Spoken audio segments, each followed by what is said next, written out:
Well, we've got a new sci-fi mystery series on our hands, and this one didn't disappoint. Focused on Lucy Carlyle, Anthony Lockwood, and George Kareem, the three of them made up Lockwood and Co, the independent agency that rid properties of ghosts that were inhabiting them. However, with them being a small agency, they had their own unique ways of dealing with things and working with the overarching authority called DPRAC. With there being two main stories to unpick from this first season, let's recap, break down, and explain all that there was to take away from it along with the ending. So let's get into it. Here is Lockwood and Co ending explained. Just to let you know, this video will contain spoilers. The show was focused around a world in which a problem occurred. It was never properly explained to us, but there was a brief moment in time where something happened which essentially meant that ghosts were able to roam the streets, possess the location where they died, and haunt the people of the world. Most of the time, their spirit was powered by what was described as a source. For example, the ring that Annabelle had when they found her in the chimney. The only way that the ghost could be tamed by was containing the source in something that was iron-coated or covered, as that was what prevented them from escaping. Hence why all throughout the show we saw chains, a rapier, and a blanket all being made of those things. They were extremely powerful. The first case that we saw the group embark on was of the murder of Annabelle, who was a famous actor from the 80s.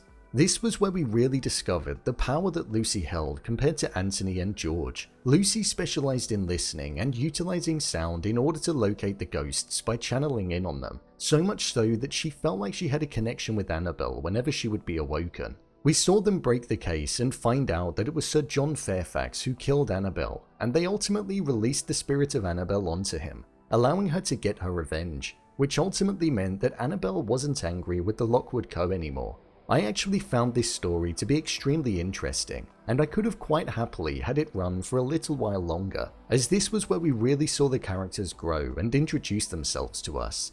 After this, we then moved on to the main plot that was running throughout the rest of this show, and this was centered around the bone glass mirror that everybody wanted and that was created by Edmund Bickerstaff around 100 years ago before the problem occurred. The skull that George stole a long time ago actually belonged to somebody who had Bickerstaff as their master, and we found out that due to Lucy being able to communicate with him, a Type 3 ghost, she was one of only 2 people in the world that was able to do so. The other was Marissa Fitz, who was extremely famous and was the face of the most prestigious organization. The bone glass mirror was made from the bones of 7 individuals that Bickerstaff killed back in the day in order to fulfill his purpose. Bickerstaff was a cultist in a time when nobody believed that a world where ghosts roamed the world was real. This mirror was something that was said that if it was looked in, you'd be able to see beyond. So instead of being a mirror like everybody believed it was a window into eternity. However, adults weren't able to see it, hence why we saw Pamela turn out to be the person who tricked George into being the individual that was going to look inside of it, as she wouldn't have been able to see the value of it. The small glimpse that both of them had earlier on in the season when they dug up the grave was enough to get them both obsessed with it, as we saw George gradually deteriorating and drawing the symbol as the season unfolded.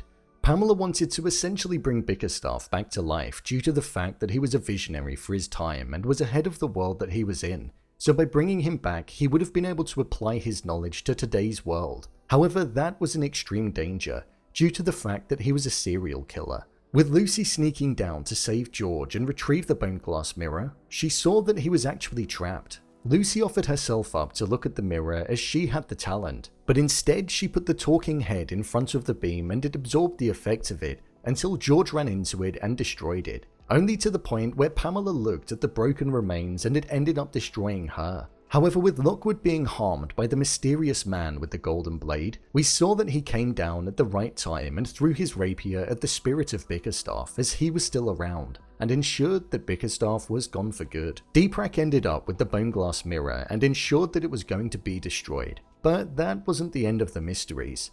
As the mysterious man with the golden blade went to battle Lockwood, he said how Anthony's parents' deaths were insignificant, meaning he knew of Lockwood's past.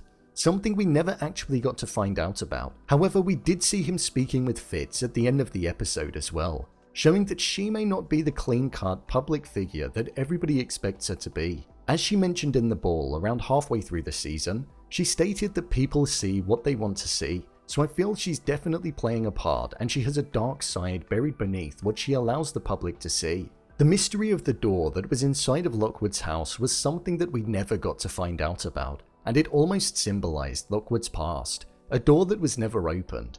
However, at the end of the season, we saw him open the door and show Lucy and George what was behind it, but the show cut to black before we could see it, so I feel we will find out more about it in season 2.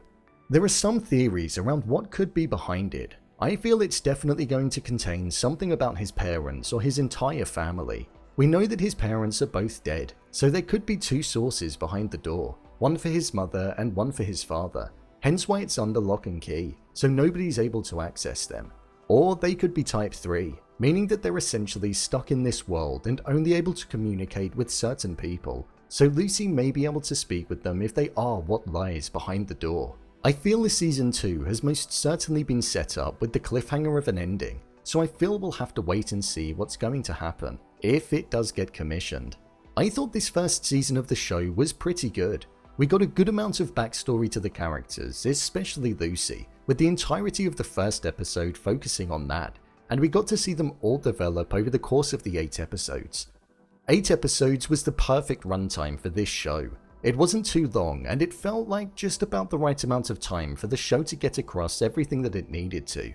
I thought the cast, considering I haven't seen the main 3 characters in anything before, they delivered convincing performances that suited the tone of the show. I thought Lucy and Lockwood were the stronger 2 out of the 3. I liked the fact that we had 2 main cases throughout the entirety of the show.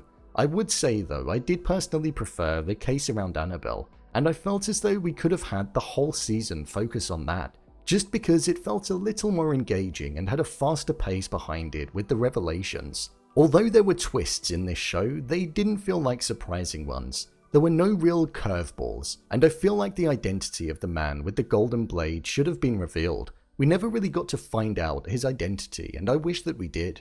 I hope we do get to see season 2 of the show, because it was definitely original and one of the more interesting things to be released on the platform in a while. With it being based on pre-existing novels, the stories are already there, so I suppose it just depends on if the appetite is there for it on screen as well as on paper. Time will tell, but we'll see. So, there you have it, Lockwood & Co. Ending Explained. If you want to see more videos such as Endings Explained, theories and predictions, and character breakdowns, then click on the I button. Or alternatively, you can head over to my channel where you'll find them all. If you'd like to give me a show or movie that you'd like me to review, then head over to my Twitter, @brainpilot_, and tweet me what show or movie you'd like me to review next. And finally, if you'd like to see what I rate the latest movies that don't quite make the cut to getting a dedicated video, then head over to my Letterboxd profile. It's where I rate the latest releases in real time. What did you think of this first season? Leave a comment down below, and don't forget to subscribe. I'll see you next time.